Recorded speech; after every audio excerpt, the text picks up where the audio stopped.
We have to be kind to each other. If in a Dharma center we're not even kind to each other, then what's the point? The Sangha should seem like a welcoming place where one can trust each other to be kind and share together in practice, study, and service. We should feel comfortable in our Sangha, right? And inwardly at ease, even if we observe the outer discipline and protocol. It should be a welcoming, warm place for us to be, where we feel accepted and cared for. And this was what the Buddha very much emphasized in his teaching on Sangha, that it should be a harmonious community, not acrimonious or difficult, but somewhere where we feel is our genuine inner home, like a family, like a well-integrated, happy family. And it's very important, especially in our society nowadays, when people are feeling so isolated and alone, and they don't feel that they fit in anywhere. A Dharma community should be something which is like a nest, welcoming and safe, and you can just inwardly feel at peace and relax. That's how it should be. When that sense of being aware, of being mindful, of being conscious is strong, we can stay focused on the breath for increasing amounts of time, maybe a round of 21 breaths, and the mind is stable on the breath. Then we change the focus of the awareness to the mind. And as I say, we just sit back and we watch the mind. So now you've got two kinds of consciousnesses, you could say. There's the gross consciousness, which is like the waves of the ocean, It's just thinking, just allowing it to go by. And then a more subtle consciousness, which is the knowing of the thoughts without being swept along by the thoughts. Do you understand? So there's the thoughts, and then there's the awareness of the thoughts. Right? I mean, this is still a dualistic level of mind, but it's a very important step forward. Now we are more in contact with the more subtle level of our consciousness. Oh, this is your opportunity. Yes. Because, why? Because the Dharma is not just sitting on your cushion. Where if we look at, for example, the paramita, we have to cultivate ethics, patience, generosity, and also we need to cultivate kindness, compassion, all sorts of qualities needed for Buddhahood, which we need other people and problems. Truly.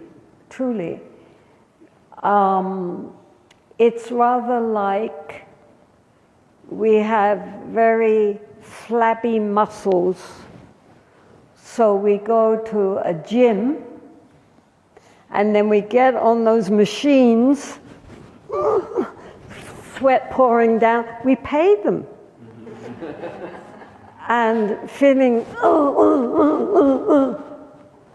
but then when we get off,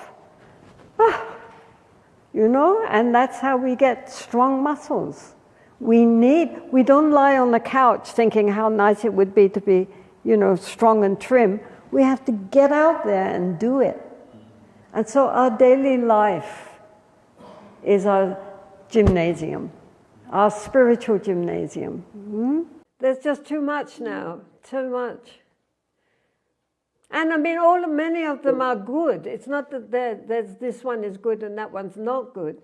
But as I say, you know, if you're digging a hole, you have to keep digging. And if you, after, you know, a few feet, nothing, you don't get any, you know, it's still the earth is not moist, then you think, well, I'll go and dig a hole somewhere else. Oh no, maybe I should dig a hole there. And you end up just with a desert full of holes, but nothing deep enough to have got down to the underground lake. Persistence. So Endeavor. it's very difficult nowadays. I mean, there's too much choice.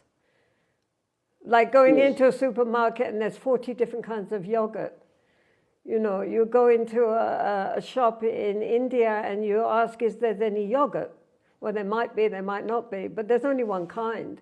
That's it, right? You don't have to sit there for half an hour deciding whether you want skimmed or semi-skimmed or, you know, strawberry flavored or apricot flavored or bio, you know, dynamics or whatever. I mean, you get what you got, what's on offer, and that's it.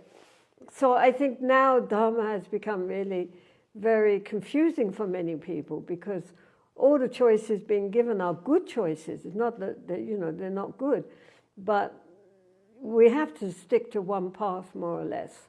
Otherwise, you know, it stays shallow. Of course, in the Diamond Sutra, it is explicitly says that while we vow to save all sentient beings, we also recognize there are no sentient beings to be saved. Because, I mean, you know, that's you're back to your egos again, right? So ultimately, you know, the empty nature of our reality, there's no beings. But while there are no beings, nonetheless, we are vowed to save them. So there's always that kind of play of concepts so that we don't grasp it yet again, right? I mean, the main problem, as you know very well, is that the ego grasps. And as the Buddha said, that's the cause of our suffering. You know, we always want to hold on there and then get things exactly how we think they should be, where it's all literally beyond mind. That's why these breakthroughs are so important, because for a moment we see it so obvious, and then, you know, we lose it again with our conceptual thinking wants to grasp onto what we, for a moment, saw, like a flash of lightning in the dark of the night. It lights everything up, and then back to dark again.